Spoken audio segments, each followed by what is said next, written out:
presidente, senhoras e senhores deputados, quero, senhor presidente, inicialmente me somar aqui à fala do deputado Paulo Ramos quanto do registro aqui da retirada do pedido de devolução da mensagem do Tribunal de Justiça que trata da fixação do auxílio educação para filhos de magistrados.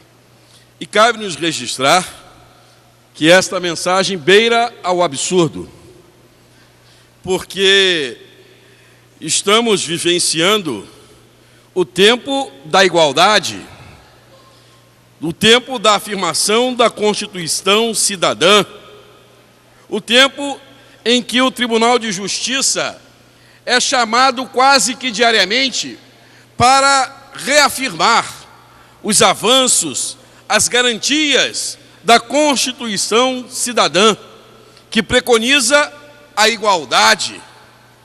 Vivemos o tempo das lutas dos movimentos sociais para reafirmar esta grande conquista, igualdade de direitos. E esta mensagem afirma que o filho do serventuário não tem o direito de estudar na mesma escola do filho do magistrado, dado o abismo entre o auxílio educação para filhos de magistrados e filhos de serventuário. Filho do magistrado, R$ 7.000 de auxílio educação. Filho do serventuário, R$ 1.500 de auxílio educação.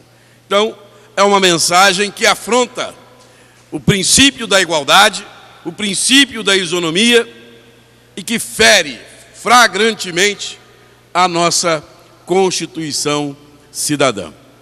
Felizmente, em boa hora, o pedido do recolhimento deste absurdo. Senhor presidente, traz-me também, neste momento, a necessidade deste parlamento discutir a PEC de minha autoria em parceria com o deputado Tiago Pampolha, que prevê a democracia para a eleição, para a escolha de presidente do órgão diretivo do Tribunal de Justiça. A eleição direta por magistrados de primeiro e segundo grau e um colégio eleitoral formado por 30% de peso dos serventuários para a eleição do órgão diretivo. Se tivéssemos implantado este modelo no Judiciário do Estado do Rio de Janeiro, não teria o Judiciário passado por esse vexame de propor uma mensagem absurda como esta, sofrer a crítica pública que sofreu e ter que retroceder, ter que recolher a mensagem do Legislativo.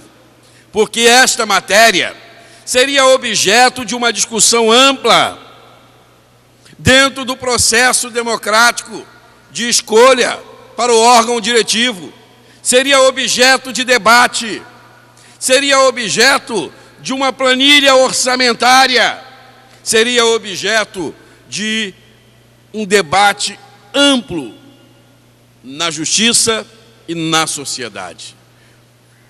Aí vemos, senhor presidente, senhores deputados, o alcance da PEC que prevê a democratização do judiciário.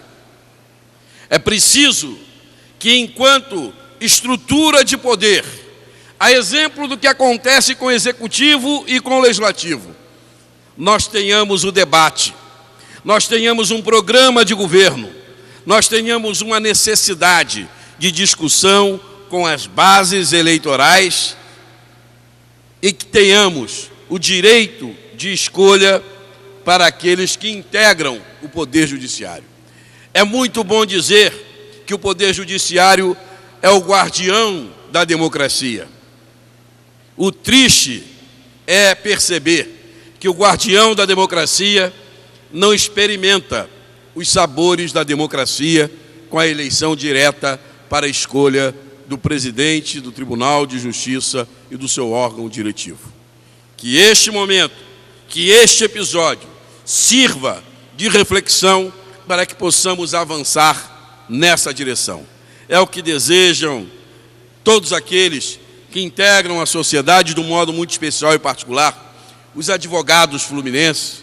O Rio de Janeiro pode ser, mais uma vez, vanguarda neste país e fazer a experiência da democracia implementada para a escolha de presidente do Tribunal de Justiça e seu órgão diretivo. Fica a nossa mensagem. Mas, senhor presidente, senhoras e senhores deputados, ocupo também a tribuna neste momento para trazer um registro, porque o momento eleitoral é um momento de debate de ideias, é um momento de profunda discussão na sociedade. E lá na minha cidade, na cidade de Cabo Frio, nós tivemos a oportunidade, na semana próxima passada, de ter uma rodada de entrevistas envolvendo os veículos de comunicação, a Rede Litoral News, o blog da repórter Renata Cristiani e o jornal diário Folha dos Lagos, que entrevistaram, com igualdade de condições, todos os candidatos à Assembleia Legislativa e à Câmara Federal. E no calor desses debates, me comprometi em trazer a este Parlamento uma discussão que fala a toda a sociedade. E hoje estou encaminhando ao governador Luiz Fernando Pezão e ao presidente do DETRAN um expediente solicitando que haja uma reflexão e a edição de uma portaria regulamentando a questão da vistoria no DETRAN. Passo a ler aqui o documento. Considerando a existência do calendário anual de vistoria e a obrigatoriedade de observância deste para a manutenção da regularidade documental dos veículos, considerando a grande dificuldade de agendamento de vistorias nos postos do DETRAN RJ nos municípios da região dos Lagos, e acredito que isso se estenda aos demais municípios do estado do Rio de Janeiro, considerando que inúmeros usuários têm conseguido agendar vistorias apenas para a data posterior ao limite estabelecido pelo calendário anual deste órgão, considerando que tais fatos ocasionam a irregularidade documental dos veículos e que muitos usuários têm tido seus veículos apreendidos e em razão da deficiência da marcação de vistorias, não por omissão, não por falta de pagamento, não por cumprimento de dever por parte dos proprietários de veículos. Considerando que o veículo, na grande maioria das vezes, é um instrumento essencial da mobilidade e é ferramenta de trabalho dos usuários do dia a dia, e que a apreensão traz, assim, prejuízos significativos.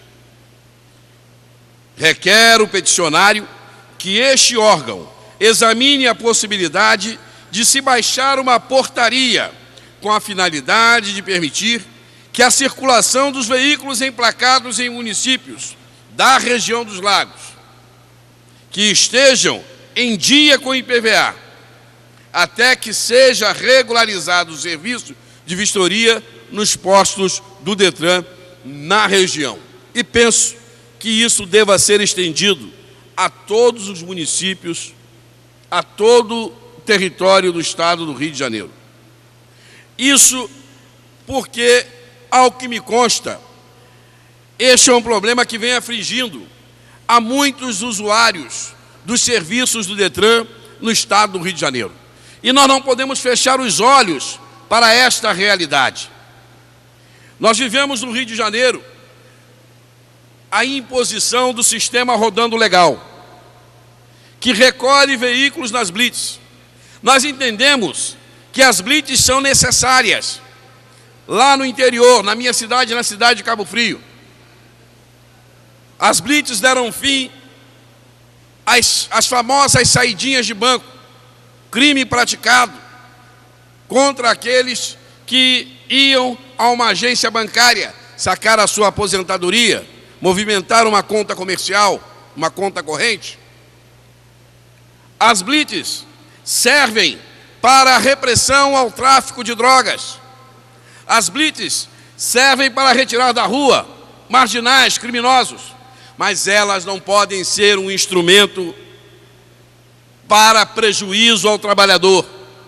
Não pode ser um instrumento para prejudicar o cidadão que anda em dia com as suas obrigações e que deixa de fazer uma vistoria por ineficiência do Detran, que deixa de fazer a sua vistoria por omissão de um sistema que deveria funcionar para atender o cidadão e propiciar a eficiência do Estado na arrecadação.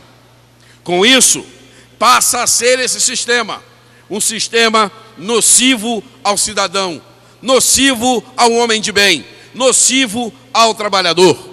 Temos relatos de inúmeros trabalhadores que têm no seu veículo a sua ferramenta de trabalho, que com dificuldade recolhe o seu IPVA, recolhe a sua contribuição e vai correr atrás do trabalho para poder repor no seu orçamento aquela parcela retirada para cumprir a sua obrigação para com o Estado.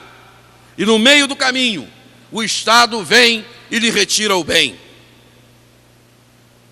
Além disso, fica ele também obrigado a pagar as diárias dos depósitos rodando legal, que nas ruas a população já apelidou de roubando legal.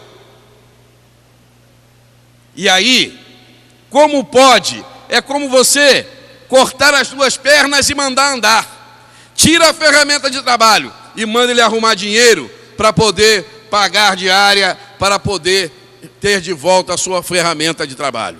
Por essa razão, senhor presidente, entendemos que esta medida, que pode ser disciplinada, regularizada por uma portaria, ela terá um grande alcance social, um grande alcance administrativo no Estado do Rio de Janeiro, visto que esta realidade se dá em razão da omissão, da lentidão do sistema do Detran no Rio de Janeiro. Aqueles que não pagam o IPVA, aqueles que não fazem a vistoria, estes é dever do Estado disciplinar, punir, rebocar o veículo. Agora o cidadão que anda em dia com suas obrigações, ser punido por omissão, por ausência do Estado, isso é um absurdo e assiste razão àqueles que teimam nesta reclamação, e quero a eles me somar nesta hora na busca de uma portaria normativa que regulamente esta situação. Muito obrigado, senhor presidente.